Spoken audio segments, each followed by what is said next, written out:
South India shopping మాల్లో block buster ఆషాఢం #1 kilo sale.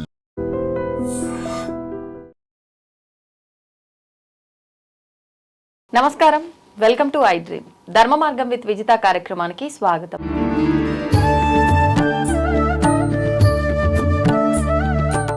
నమస్కారం అండి. అమ్మ శుభం తల్లి. సాధారణంగా భగవంతుడికి పూజ చేయటము అనేది ప్రతి ఒక్కరికి సాధారణం. అయితే అసలు ఏంటి పూజ అంటే ఏంటి? మా అందరికీ తెలిసిన పూజ అని అంటే దీపారాధన చేశామా, ఏదైనా నైవేద్యం పెట్టామా, హారతి ఇచ్చామా, అయిపోయింది. ఇది పూజ. అసలు నిజమైన పూజ అంటే ఏంటి? ఏ రకంగా చేయాలి? ఎన్ని రకాలు ఉన్నాయి? ఆయన ఏ రకమైన పూజా విధానాన్ని ఆచరిస్తే ప్రసన్నమవుతాడు? బాగుందమ్మా, చాలా ఉపయోగకరమైనటువంటిది.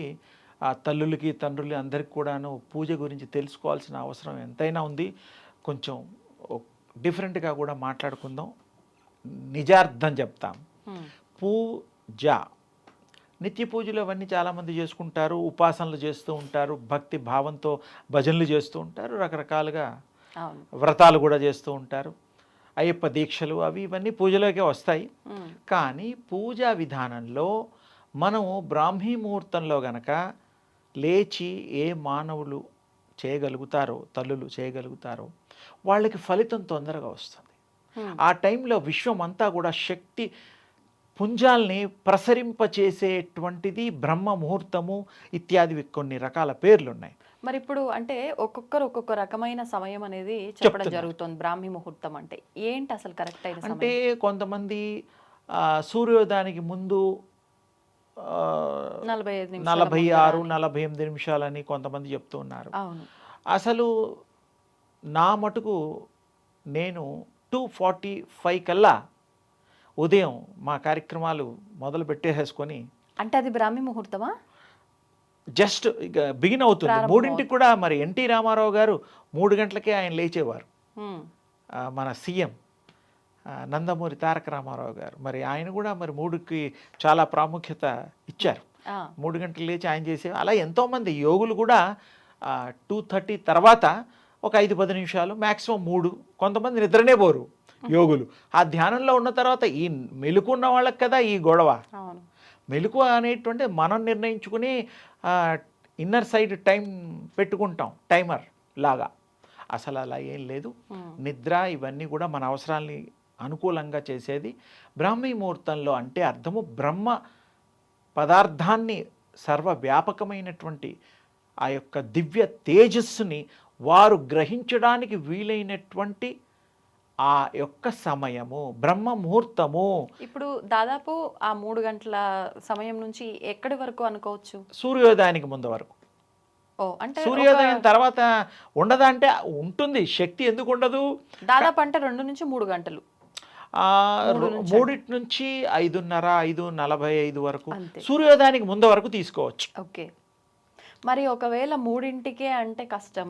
అంటే ఆ టైంలో లేచి చక్కగా చేసుకొని తర్వాత హాయిగా పడుకోండి, ఇబ్బంది లేదు. అలవాటు అయ్యేంత వరకు. అలా అని రోజు పడుకోమని కాదు. కొంచెం అలవాటు అయినప్పుడు అలారం లాగా మీకు ఆ నిద్ర లేస్తారు, మీరే లెగుస్తారు. ఆ తర్వాత కొంచెం ఒక వారం రోజులకో 10 రోజులకో అలవాటు అయిన తర్వాత ఆ టైంలోనే మీకు ఇష్టం వస్తుంది. ఆ టైంలో పిల్లల్ని కూడా బ్రాహ్మీ ముహూర్తంలో పొద్దున్నే లేచి చదివించేవాళ్ళం. అంటే జ్ఞాపశక్తి కూడా ఉంటుందనే ఉద్దేశం.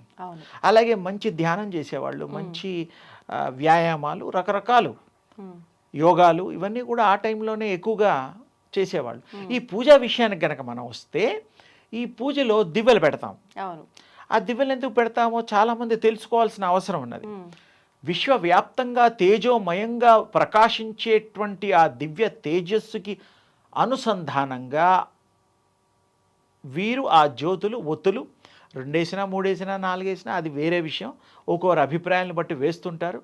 ఆ దివ్యలు వెలిగి ఉదయం ఆ దివ్య తేజస్సుకి ఈ దివ్య తేజస్సును తోడు చేసి ఆ దివ్య తేజస్సుని మనం ఆస్వాదించి ఈ కళ్ళతో చూస్తూ ఆ దివ్య తేజస్సును డైరెక్ట్గా చూడలేని వాళ్ళు ఈ తేజస్సుని ఆ తేజస్సుగా, భగవత్ తేజస్సుగా భావించి వారు స్వీకరిస్తారు. అందుకు ఆ దివ్యలు, ఆ దీపం పెట్టడానికి అసలు ముఖ్యార్థం ఇది.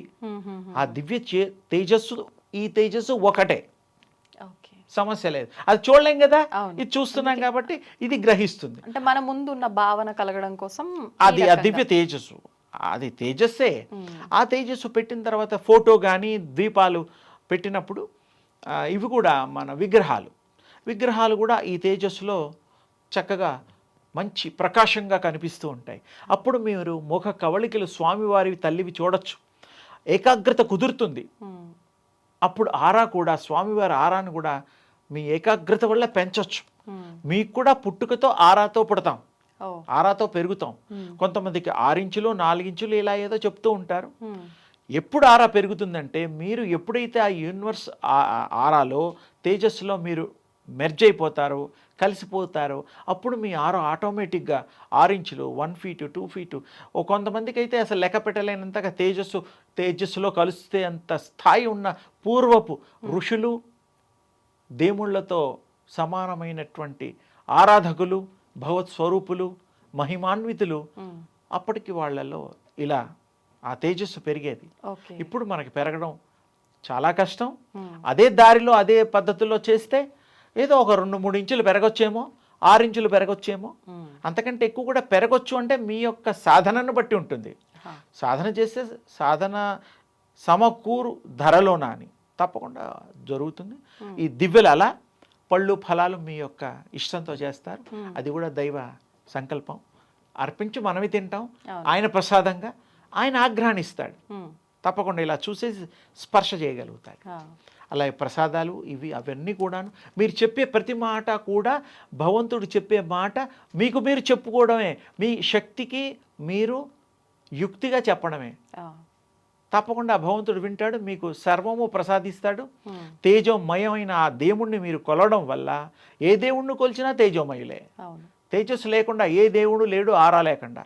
మీరు కూడా ఆరాతో పుట్టారు కాబట్టి ఆరాలో మిక్స్ అవ్వండి, మెర్జ్ అవ్వండి, ఆరాలో కలవండి. అప్పుడు మీరు ఆరా విశ్వస్వరూపులు అవుతారు. అంటే ఆరా అనే పదం ఉండదు, తేజో రూపులు అవుతారు. దివ్య తేజో రూపులు మీరు అయిపోతారు, అందులో సందేహం లేదు. అందుకని మీరు అందరూ కూడా ఈ కొత్త రకంగా ప్రయత్నం చేసి చూడండి. ఈ ఇంట్రెస్ట్ ఏకాగ్రతని చేసిన అది ఆరాధనైనా మంత్రమైనా మనస్సు పెట్టి బ్రాహ్మీ ముహూర్తంలో మనస్తత్వంతో చేయాలి. ఏకాగ్రత కుదురుతుంది. కుదరని వాడికి కూడా ఓ రోజు కాకపోతే 2 రోజులు 4 రోజులకైనా కుదురుతుంది. రోజు అవే థాట్స్ రావుగా, ఎన్నంటే థాట్స్ బ్యాక్ ఖాళీ అయిపోతుంది. అవును. అందుకని తప్పకుండా అందరూ ప్రయత్నం చేసి వాళ్ళ అనుభవం పొంది ఆనందంగా ఆ యొక్క దివ్య తేజస్సుని ఆపాదించుకోండి, సంపాదించుకోండి. తప్పకుండా ఆ దివ్య తేజస్సు యొక్క కృప మీకు అనంతంగా కలుగుగాక. ధన్యవాదాలండి. తవ్వండి, తవ్వుతున్న శివలింగం పరమాత్మకు జీవా. సరే దాన్ని అట్లా కప్పేసేయండి, చూపించదండి. Krishna is there. మూర్తి పూజ కాదు, సాక్షాత్ బ్రజేంద్ర నందన భగవాన్ ఉన్నారు మూర్తిలో. ఏమీ ఆశించకుండా ఆరాధించే వాళ్ళు కూడా ఉన్నారా ప్రభుజీ? నిజమైన భక్తి అంటే మనకు తెలియదు కాబట్టి